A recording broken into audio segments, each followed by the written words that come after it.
वालों, तुम्हारी दास्तां तक न होगी दास्तानों में। इसलिए मैं आपसे कहना चाहता हूँ कि आखिरी लड़ाई होगी, आखिरी लड़ाई होगी। और किसके साथ होगी? मनुवाद के साथ होगी। इस मुल्क में आखिरी जंग होना है तो आपको तय करना है कि मनुवादी कौन है और अम्बेडकरवादी कौन है। आपको तय करना है कि इस मुल्क में मनुवादियों के नेता कौन कौन है और अम्बेडकरवादी कौन कौन है। इसलिए आज जरूरत है आपको संभलने की, आज जरूरत है आपको संभलने की। एक शेर थोड़ा सा याद आ गया, किसी की ताजपोशी हो रही है, किसी की ताजपोशी हो रही है, किसी का सर उतारा जा रहा है।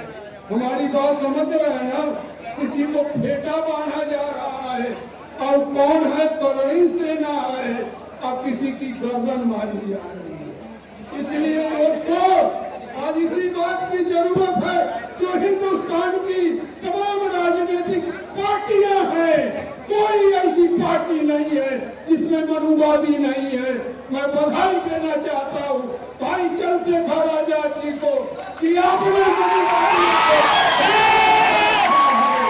मैं बधाई देना चाहता हूँ चंद्रशेखर आजाद जी को, इस गोरखपुर की धरती से मुबारकबाद देना चाहता हूँ चंद्रशेखर आजाद जी को कि आपने मनुवादियों पर बैंड लगाया है।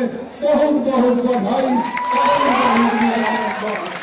दोस्तों समस्या है, हमारे पढ़े लिखे लोग जन सम्मेलन इसीलिए बुलाया गया है कि आपको समझाने की जरूरत है कि मनुवाद क्या है और अम्बेडकरवाद क्या है, ब्राह्मणवाद क्या है और अम्बेडकरवाद क्या है।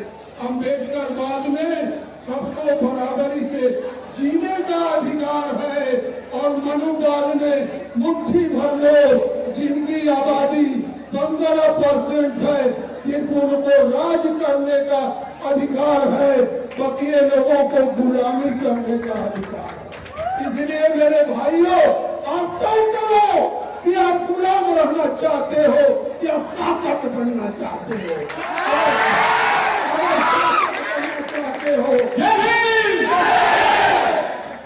अगर शासक बनना चाहते हो तो चंद्रशेखर आजाद को चुनना पड़ेगा, और गुलाम बनना चाहते हो तो जहां मर्जी वहां चले जाओ।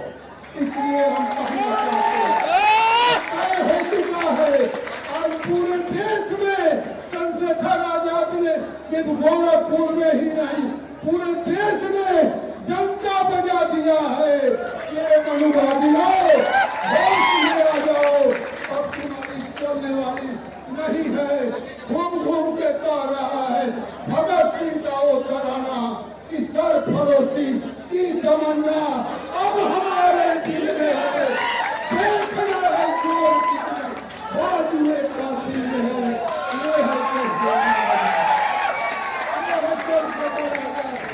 ये चंद्रशेखर आजाद की ताकत है।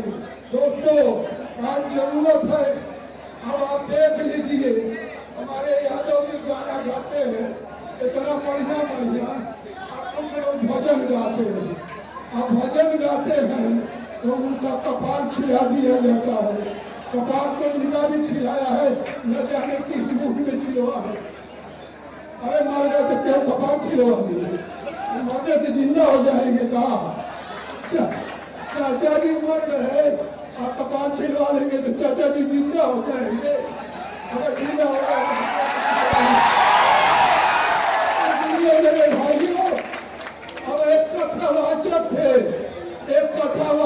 थे इटावा में, तुम चले गए पंडितों के गांव में कथा कहने, और थे यादव उनकी उर्दू नशा किया, सबों ने उर्दू नशा किया, कपाल छिलाया, और पंडिताइन के मूत्र से उनकी शुद्धि किया और उसके बाद लाल भी कराया, फिर भी समझ में नहीं आया।